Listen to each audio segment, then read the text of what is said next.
Speaking at Grand Valley State University in 2013, Stephen Shaviro said that the current version of neoliberal capitalism has robbed us of a future, or at least the imaginative ability to extrapolate, holding up the virtues of science fiction as an aesthetic of futurity, reifying the delusion virtual.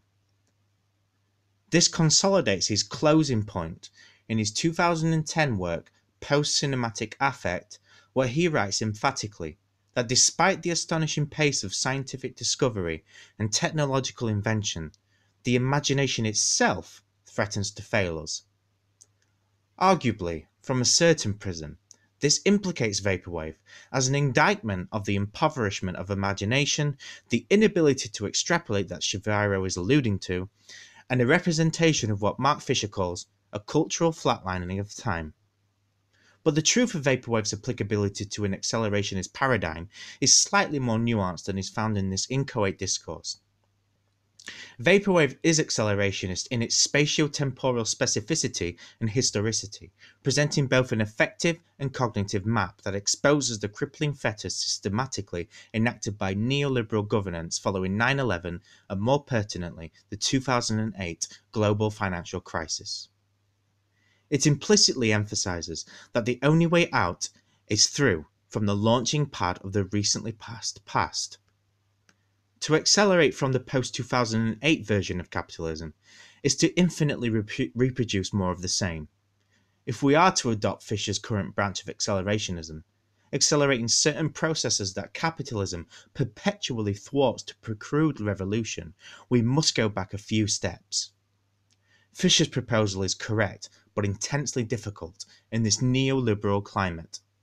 In a world that has never been further away from Keynesian economics, where neoliberalism has preemptively colonized the future through derivatives and other arcane financial instruments, we can only accelerate an unfettered capitalism by providing an immersive landscape that veritably transports us back to another world under a similar magical force that David Foster Wallace ascribed to literature back in the mid-90s. Vaporwave's luxuriously cloying and uncanny environment achieves this for many of its enthusiasts. Vaporwave is unique in its capacity to recapture an imagination without those fetters and barriers. There is something powerfully comforting about basking in the distorted, chopped and screwed, banal sonic milieu of yesteryear's capital. The experience becoming more blissful and sublime the further we become consumed by capital's ghosts as they bathe us in the Fiji waters of their tacky, decadent, affectless glory.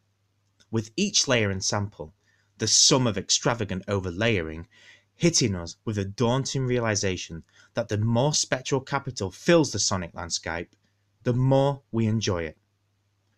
Vaporwave's cartographic aesthetic achieves cognitive estrangement and a Brechtian distance that reveals the insatiable accelerating forces and flows of capital. The quandary for a reparationist project of accelerationism is to contend with how capital can sustain its deterritorializing dynamic when confronted with a map that illuminates its trajectory to the current moment. Must capital's flows always fall to reterritorialization? Is there a chance for a decoded, schizophrenic, wandering desire, a surplus product, to be the exterminating angel of contemporary capitalism? Vaporwave allows us to displace contemporary capital, devoid of all its utopian optimism and playfulness, with a techno-capitalism that was born concurrently with the rise of the internet. It re-equips us with the tools of an early and Landian accelerationism from the 90s.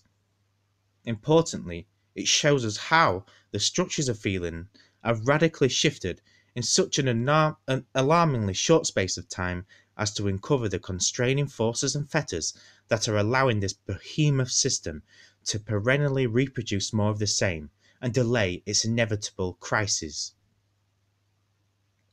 Capitalism keeps us locked in a state of trepidation. We are constantly waiting for the actualization of crises, a cataclysm that never quite materializes. Capitalism's unfathomable capacity for production and consummate prowess led Jameson to propose Walmart as a new institutional candidate for the function of utopian allegory, and represents what the post-Landian accelerationists see as a way to repurpose capital's proficiencies for more humane and socially beneficial ends. Land is right in his much-cited allegorical sleight of hand, celebrating capitalism as an alien force wreaking havoc on humanity and destroying the planet more effectively than any Hollywood blockbuster could even dream of imagining. This current neoliberal version is more sloth than alien, destroying our faculties for foresight and extrapolation in the process. Capitalism has abandoned the future because it can't deliver it. Thinking beyond traditional dialectics as susceptible to state overcoding and space striation, Deleuze and Guattari assert nothing ever died of contradictions, and the only thing that will kill capitalism is its own excess and unserviceability loosened by it, an excess of wandering desire over the regulating mechanisms of anti-production.